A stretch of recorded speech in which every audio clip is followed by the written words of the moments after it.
আসসালামু আলাইকুম। দরুদ শরীফ পাঠ করার সঠিক সময় ও উপকারিতা। এক শান্ত গ্রামে বাস করত এক অসাধারণ মানুষ, নাম তার রাশেদ।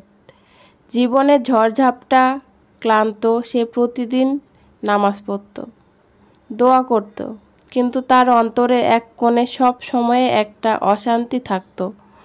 মনে হতো তার দোয়া হয়তো আসমানের দরজায় পৌঁছায় না, কোথাও আটকে যায়। একদিন বিকেল শেষে আলোয় রাশেদ গ্রামের আলেম হুজুরের কাছে গিয়ে বলল, হুজুর, আমি অনেক দোয়া করি, কান্না করি, হাত তুলে চাই, তবুও মনে হয় দোয়া যেন ফেরত চলে আসে। আল্লাহ কি আমার দোয়া কবুল করে না? হুজুর মৃদু হাসলেন, তার চোখে ছিল মমতার আলো। তিনি বললেন, বাবা, তুমি কি দোয়ার আগে ও পরে দরুদ শরীফ পাঠ করো? রাশেদ অবাক হয়ে মাথা নাড়ল, বলল, না হুজুর, আমি তো শুধু নিজের চাওয়াগুলোই বলি আল্লাহকে। হুজুর বললেন, এই কারণে তো তোমার দোয়া আকাশে উঠতে পারে না। দরুদ শরীফ হলো দোয়ার ডানা। ডানা ছাড়া পাখি যেমন উঠতে পারে না, তেমন দরুদ শরীফ ছাড়া দোয়া আকাশে পৌঁছায় না। যখনই দোয়া করবে, শুরুতে ও শেষে দরুদ শরীফ পড়বে, তখন আল্লাহর রহমত নামবে, ফেরেশতারা তোমার জন্য দোয়া করবে। তারপর হুজুর ধীরে ধীরে দরুদ শরীফের উপকারিতা বুঝিয়ে দিলেন। একবার দরুদ শরীফ পাঠ করলে আল্লাহর বান্দার উপর 10 বার রহমত বর্ষণ হয়। ফেরেশতারা দরুদ শরীফ পাঠকারীর জন্য রহমতের দোয়া করে, গুনাহ মাফ হয়, রিজিকে বরকত আসে, হৃদয়ে প্রশান্তি নামে। আর সবচেয়ে বড় সৌভাগ্য হলো কিয়ামতের দিন রাসূল সাল্লাল্লাহু আলাইহি সাল্লাম দরুদ শরীফ পাঠকারীর জন্য শাফায়াত করবেন।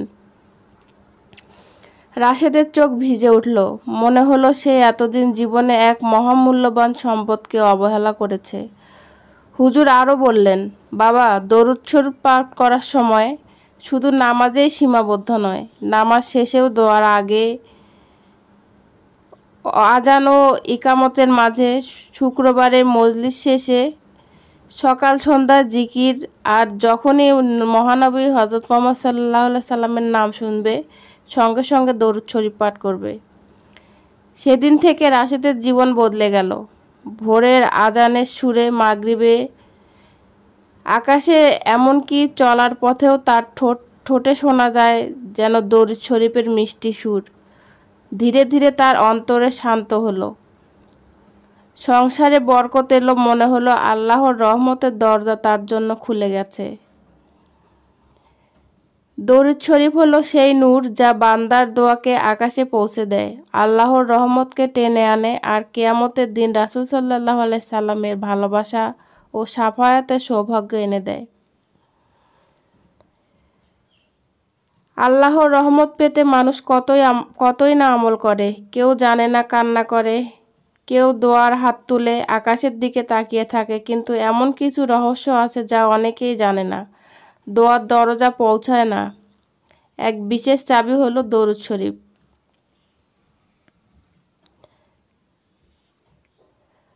তো এই দরুদ শরীফগুলোর মধ্যে আমি একটা দরুদ শরীফ তোমাদেরকে শিখিয়ে দিচ্ছি। এই দরুদ শরীফটা যদি আমরা শুক্রবার জোহরের নামাজের পর 20 বার পাঠ করি, তাহলে 20 বছরে আমরা যত ছোট ছোট সগীরা গুনাহ করেছি সেগুলো মাফ হয়ে যাবে। আর যদি আসরের নামাজের পর 80 বার পাঠ করি, তাহলে 80 বছরের যত গুনাহ আছে সেগুলো সব আল্লাহর রহমতে মাফ হয়ে যাবে। সেটা হচ্ছে, আল্লাহুম্মা সাল্লি আলা মুহাম্মাদিন নাবিয়িন উম্মিহি ওয়া আলা আলিহি ওয়া সাল্লিম তাসলিমা। তার সঙ্গে তোমরা সংক্ষিপ্ত দরুদ শরীফও পাঠ করতে পারো, যেমন সাল্লাল্লাহু আলাইহি সাল্লাম, তারপরে দরুদে ইব্রাহিম, আল্লাহুম্মা সাল্লি আলা মুহাম্মদ, দরুদে তানজিলা, আল্লাহুম্মা সাল্লি আলা সাইয়্যিদিনা মুহাম্মাদিন সালাতান তুনজিনা বিহা। তো আমরা এই দরুদ শরীফগুলো বেশি বেশি করে পাঠ করার চেষ্টা করব, বিশেষ করে সাল্লাল্লাহু আলাইহি সাল্লাম এই দোয়াটি বিশেষ করে বেশি করে পাঠ করার চেষ্টা করব।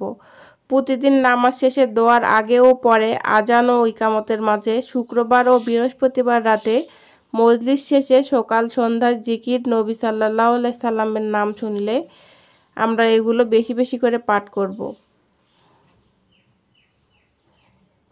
এভাবে দেখলে সহজে বোঝা যায় যে আমার এই কথাগুলো যদি বুঝতে পারো তাহলে অবশ্যই, আর এই ভিডিওটি যদি ভালো লাগে লাইক কমেন্ট শেয়ার এবং সাবস্ক্রাইব করে দিবে, নিজে দেখবে এবং অন্যদেরকে দেখার সুযোগ করে দেবে।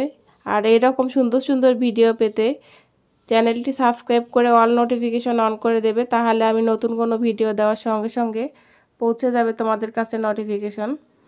তো আজকে এই পর্যন্তই, দেখা হবে নতুন আরেকটি ভিডিওতে। আসসালামু আলাইকুম।